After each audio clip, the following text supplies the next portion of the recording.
Right, it is the 14th. I have a ferry to catch.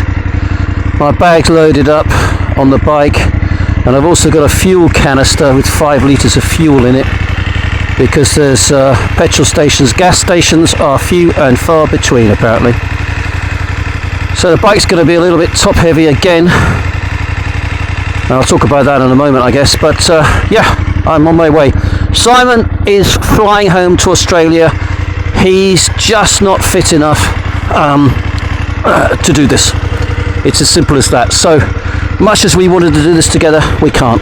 He's not even going to fly down to Ushuaia and meet me there. He's just too unwell, I would put it that way, on top of his injury. So he's going to head home.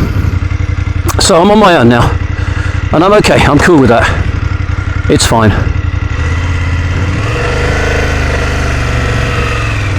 I just wish it wasn't raining, but there you go, you can't have everything. So today I have got a very short trip down to the ferry at Puerto Montt. Puerto Montt, I think it is. Yes, Port Montt. And it goes at like 11 o'clock at night, so it's an overnight one. I'll just see if I can see my friends wave goodbye. It's been a great place. Enjoyed staying here. It's the views of the lakes have been amazing. Town itself is a wonderful, Frutilla. But it's time to get going. And cheers, mate. Catch you soon. Take care. There he is. So I said to him, try and stay in. He's got a stinking cold to add to his leg injury, to his other injuries. And I said, try and stay indoors and keep dry, but he's come out to see me off. He's a great guy. We've known each other 47 years, Simon and I. We've been very, very good friends, 47 years. And I'm sad that he can't make this journey with me, but he said he's just not up to it. He doesn't feel safe or confident. And I guess if you're feeling like that, you shouldn't be doing it. It's a very long journey. It's quite arduous at times. When I get off this ferry, it's 90% gravel roads all the way down to Coyhaique. I don't know if I'm pronouncing it right. Hopefully I am. I was complimented on my Spanish this morning, so hopefully that's right. This is a heck of a big bend here, sharp bend on a hill in rain, and then you have to do a sharp right to get out. I don't know who designed it, but it's very sharp. And yeah, he doesn't feel well enough, so I said fine, I will do it by myself, carry on, and hopefully, well, of course not hopefully, but I'll make it down to the end of the world, and then rest for a couple of days, and then come back all the way back to Santiago on a slightly different route, Route 40, but more on that later. One thing I would point out about this bike, and I think it's been documented by others, I have to say, it is extremely top heavy. It really is a top heavy bike. This is the BMW F800 GS, and all the weight's up top. And it's really funny because my son Chris had the F750 GS Adventure bike, which was a great bike, absolutely phenomenal bike, and the tanks were lay low, so there was a dummy petrol tank, if you like, and the tank was low. All the tanks were low, so you filled up in towards the rear of the bike unusually, and you put the petrol in there, and then it went towards the bottom of the bike, so all the weight was down low. That bike I could ride all day long, no problems at all, except for the seat height was 35 inches, and bear in mind my inside seam is something like 30. You know, I'm not the tallest of people, so every time it came to a stop, I literally was hanging one butt cheek over the edge of the seat, trying to reach the ground. He's much taller than me, so he managed it much better. But that was a great bike. And then BMW came out with the 800, and they put the fuel back in the top here, the petrol tank. So it's extremely top heavy, and you feel it when you go into corners. You really, really feel it when you're trying to move it around. You notice it, So of course I've got a top heavy tank. I've got the bag on the back, which I've tried to lighten as much as possible. That's nice, isn't it, the lake? Can't see much today because it's going to rain all day. We are in the Lake District of Chile, I guess, so it rains a lot. In fact, he said in winter it rains 9 months. So it's top heavy. I've got obviously now 5 litres of fuel on the yellow bag on the back, so it's I've just got to be extra careful. That's fine. I'll take it slow around bends. I'm not in a rush. I've got plenty of time, so I'll just take it easy, basically, and slowly head back towards, I think it's something like Ruta 5, A5, Ruta 5, and there it's a straight road, obviously busy. It's more like it's not a motorway, but it's a big like a very fast 3-lane dual carriageway. So I'll go down all the way down to Puerto Montt and then just hang around, wait for the boat. Unfortunately, it's a long wait, but I'd rather get down there rather than just sit around here all day. So that's the plan for today. Oh, it's just stunning. The lakes are beautiful areas, they really are. It's just, I walked all this yesterday. This is the way I walked into Frutilla. It's sort of counterintuitive because it's behind me, but it's a shortcut over the mountains. So it's you're going away from it, but then you turn right in a moment up a gravel track. I wouldn't want to do it today on a bike. It's quite steep, and you walk over the top, and that's where the views were. Great views. Here we go. Just turn right here, and you go over the top along the gravel roads. And when people did pass me, it always makes me laugh. They fly past you, and of course they're kicking up all the gravel or the dust. Everything was flying in my face when they did go past. But yeah, so lovely at the top, but I wouldn't want to ride the bike over it today. Not, just having start rain, it's going to be a bit slippery. I don't know. We'll see how we get on when we get to the next place. But yeah, this interesting area, this area. Lots and lots of Germans relocated here in the 1800s, then after the war. And I can see why it feels European. It really feels European. You've got cows in the fields, you've got rolling hills. It's green because of the rain. And I was chatting to the young guy here. So how much is houses or land here? And he said, oh, you can pick up a parcel of land for, in US dollars, $6,000. He said you can get a house for $20,000. So of course it's really, really cheap here.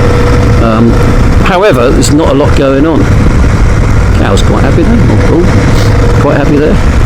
Yeah, it's a bit remote. There's the town of Frutilla. There's another one about 20-30 kilometers away, and just not a lot in between. Very pretty. Lots and lots of B&Bs. Hacienda del Lago, there you go. But nothing much going on.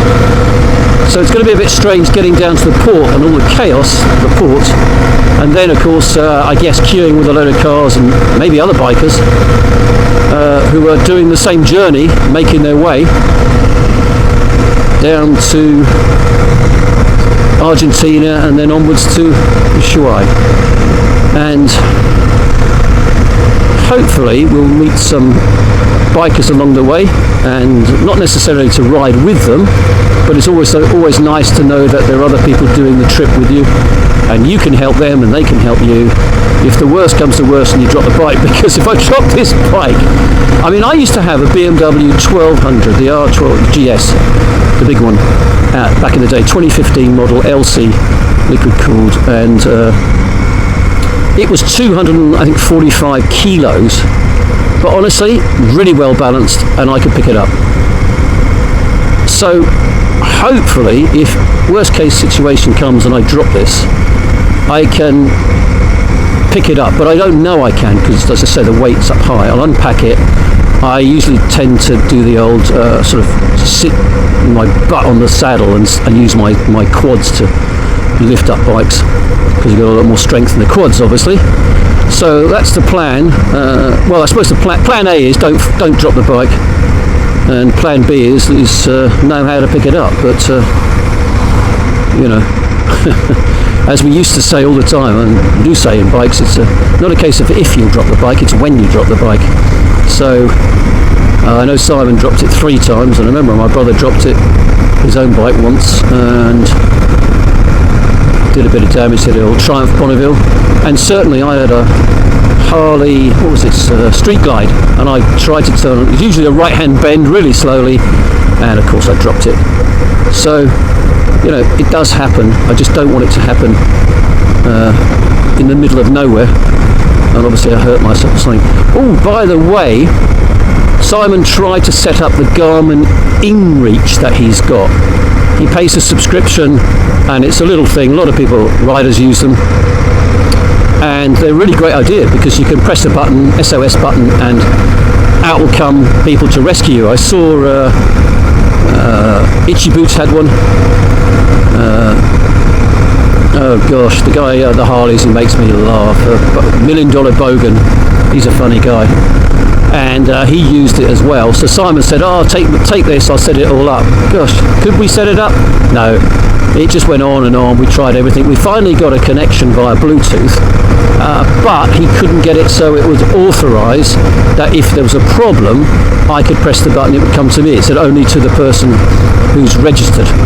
So, you know, not a lot of use in having it really, apart from, I suppose you can send an SMS, I don't know. Anyway, I didn't take it. I just said, no, don't worry about it, I'm not going to worry about it. If I had one, it would be great, but I don't. It's telling me to turn right here for 1.7 kilometres, okay.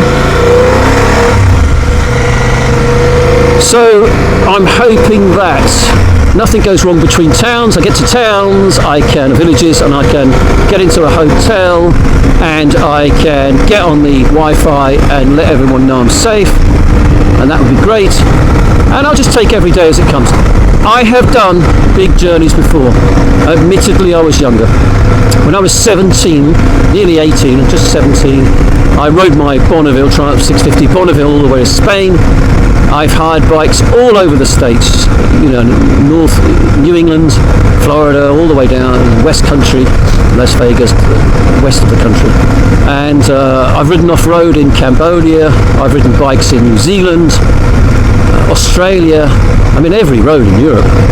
So and Mexico, of course. But Mexico was my last big journey alone, and that was, I think it's 10 years at least. So I was probably, I just can't quite remember. If it was 10 years, I was 55 going on 56. Oops, sugar. Because I'm 65 going on 66 now. And it's a lot easier, as we say, isn't it, to ride when you do things when you're younger. You have a lot more confidence. I've told this story to my friends a lot of times. I have some cine film of my father with his machete going through the Venezuelan jungles in the 50s in a Land Rover, and you know, bold, brave, going to visit Indian tribes in Venezuela. I don't know if I can ever, I've got the cine film and I've got it transferred onto a video, so I don't know if I can ever upload a piece. It's pretty cool actually. Bear in mind it's the 50s and they're out in the middle of nowhere.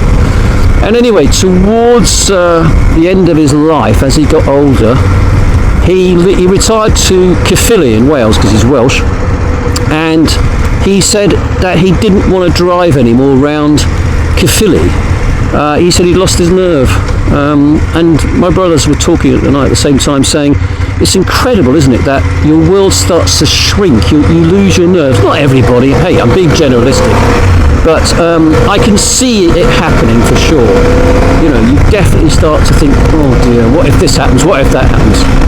So anyway, I'm on this journey. I'm going to do it. There's no question about it. It's just going to take me a bit of time, and I'll take it slow. Anyway, talking of taking it slow and concentrating now, because I am on this sort of dual carriageway road. It's like a motorway, but it's not. So I just need to focus. So guys, I'm going to hang up now and close it down, and I'll just catch up with you later by the boat, hopefully. Thanks for watching, everyone.